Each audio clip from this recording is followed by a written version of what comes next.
بنی اسرائیل کے اندر 3 شخص تھے، ایک کوڑی تھا، اس کو کوڑ تھی، ایک گنجا تھا اور ایک اندھا تھا۔ یہ حدیث بخاری شریف کے اندر موجود ہے۔ اللہ تعالیٰ نے ان کو آزمانا چاہا۔ جب آزمانا چاہا اللہ تعالیٰ نے اپنے فرشتے کو بھیجا، اپنے ملائکہ کو بھیجا۔ فرشتہ کوڑی کے پاس آتا ہے، آ کر کہتا ہے تیری کیا خواہش ہے، تجھے کیا چیز ضرورت ہے؟ وہ کہتا ہے میں یہ چاہتا ہوں میری کوڑ دور ہو جائے، میری چمڑی اچھی ہو جائے، میں ٹھیک ہو جاؤں۔ تو جو اللہ کا ملائکہ تھا اس کے جسم پر ہاتھ پھیرتا ہے، اس کی کوڑ دور ہو جاتی ہے۔ پھر وہ اسے پوچھتا ہے کہ تجھے جانوروں میں سے کون سا جانور زیادہ پسند ہے؟ یہ روایت کرنے والے نے یہ کہا ہے کوڑی یا گنجے نے، ایک نے گائے کا ذکر کیا تھا، گائے مانگی تھی، اور ایک نے اونٹ۔ بہرحال اس اللہ کے ملائکہ نے اسے ایک حاملہ اونٹنی دی اور آگے چلا دیا۔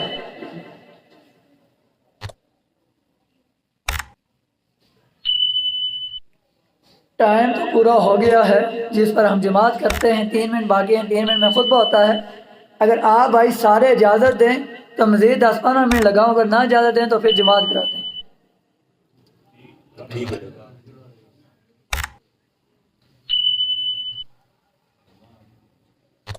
جمعۃ الوداع ہے، رمضان مبارک ہے، تو چلو آپ بھائیوں کی اجازت کے ساتھ مزید 15 منٹ میں انشاءاللہ میں جماعت کراتے ہیں۔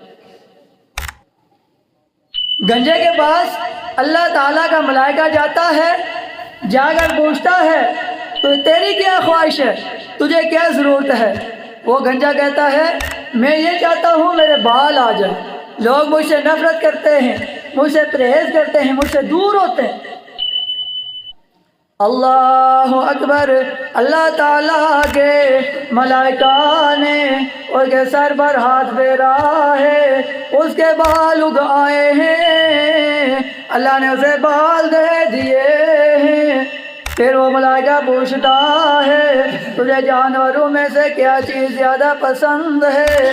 وہ گنجا کہتا ہے مجھے گائے زیادہ پسند ہے۔ اللہ اکبر، وہ اللہ کا ملائکہ اسے ایک حاملہ گائے دیتا ہے اور آگے نکل جاتا ہے اور ساتھ ہی یہ دعا کرتا ہے اللہ تیرے لیے اس میں برکت دے۔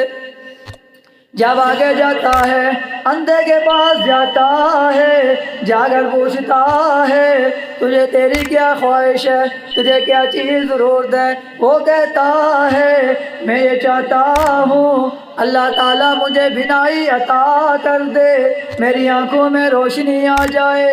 وہ اللہ کا ملائکہ اس کی آنکھوں پر ہاتھ پھیرتا ہے، اللہ تعالیٰ اسے روشنی دے دیتا ہے۔ پھر اللہ تعالیٰ کا ملائکہ پوچھتا ہے تجھے جانوروں میں سے کیا چیز زیادہ پسند ہے؟ وہ یہ کہتا ہے مجھے بکریاں زیادہ پسند ہیں۔ وہ اللہ تعالیٰ کا ملائکہ اسے ایک حاملہ بکری دیتا ہے اور ساتھ ہی یہ دعا کرتا ہے اللہ تعالیٰ تیرے لیے اس میں برکت ڈالے، اور وہ چلا جاتا ہے۔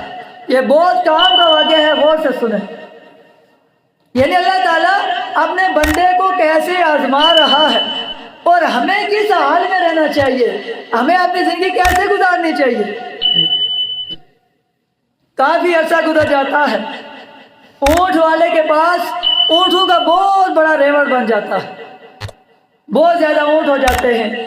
گائے والے کے پاس گائے کا بہت زیادہ ریوڑ بن جاتا ہے، بہت زیادہ گائے ہو جاتی ہیں، گائے بیل ہو جاتے ہیں۔ اور بکری والے کے پاس بکریوں کا بہت زیادہ ریوڑ بن جاتا ہے۔ اللہ تعالیٰ نے جب چاہا کافی عرصہ گزرنے کے بعد وہ ملائکہ اپنی اسی صورت کے اندر کوڑی کے پاس آتا ہے، آ کر کہتا ہے میں غریب ہوں، مسکین ہوں، سفر میں جا رہا ہوں، زیادہ راہ ختم ہو چکا ہے، وسائل ختم ہو چکے ہیں، میرے پاس مزید وسائل نہیں ہیں کہ میں اپنا سفر مکمل کر سکوں۔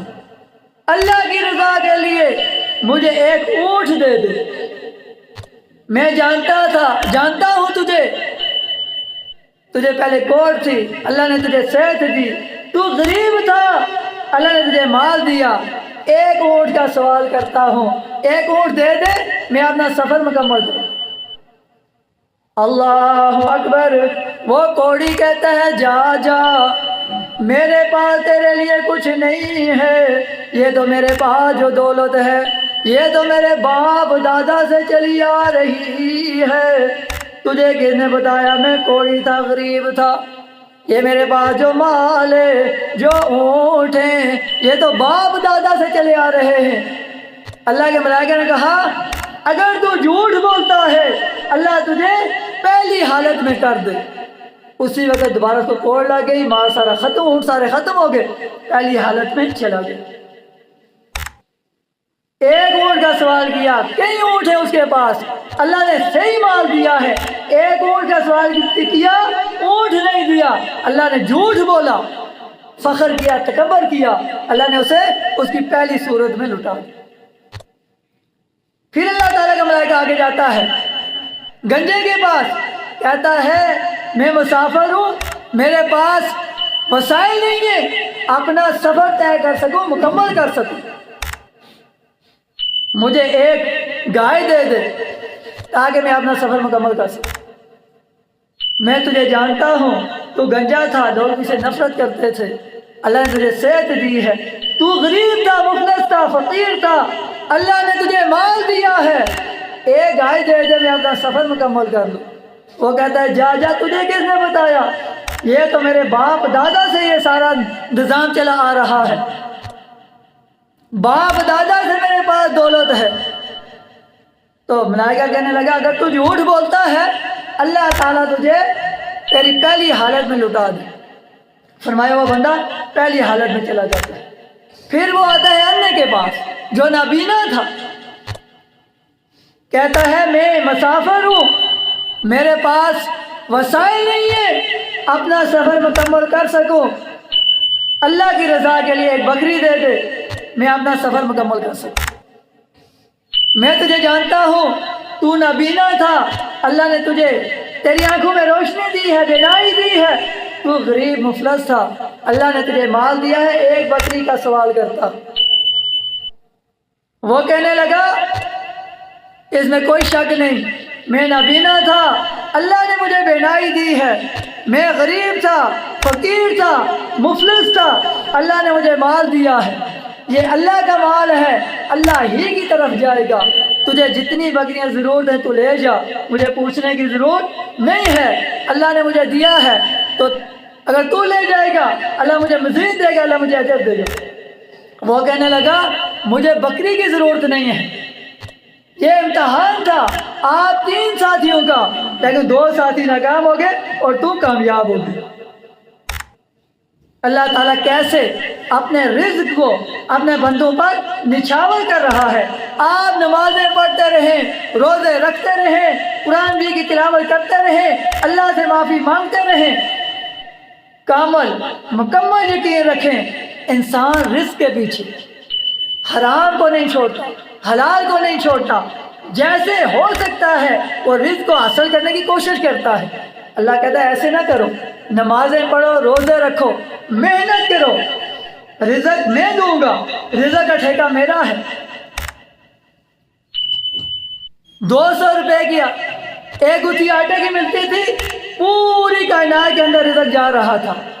آج 2000 کی ہو گئی ہے، پھر بھی پوری کائنات میں اللہ تعالیٰ رزق دے رہا ہے، یہ اس کا ٹھیکہ ہے، اس کا ذمہ ہے، اس کی آپ نے پریشانی نہیں کرنی ہے، آپ نے یہ پریشانی کرنی ہے ہماری آخرت کیسے بہتر ہو جائے، آپ نے یہ سوچ رکھنی ہے ہماری نماز نہ رہ جائے، آپ نے یہ سوچ رکھنی ہے کہ ہم قرآن کی تلاوت کرنے والے بن جائیں، آپ نے یہ سوچ رکھنی ہے کہ اللہ ہم سے ناراض نہ ہو جائے۔ باقی رزق کا ٹھیکہ اللہ کے پاس ہے، وہ اللہ تعالیٰ نے تمہیں دینا ہے۔